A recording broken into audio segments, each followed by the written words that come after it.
জন্মাষ্টমীতে কাঠামো পুজোর মধ্য দিয়েই শারদোৎসবের সূচনা হলো বেলুড় মঠে। সোমবার জন্মাষ্টমীর দিন বেলুড় মঠে দেবী দুর্গার কাঠামো পুজো করা হলো। এর মাধ্যমেই শারদোৎসবের সূচনা হলো এদিন থেকেই।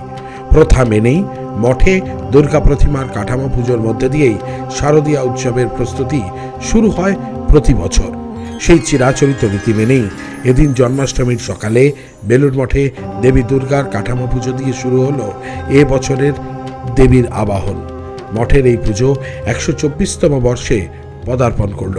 ভাবগম্ভীর পরিবেশে মূল মন্দিরে শ্রী শ্রী রামকৃষ্ণদেবের মূর্তির ডান দিকে হয় এই কাঠামো পুজো।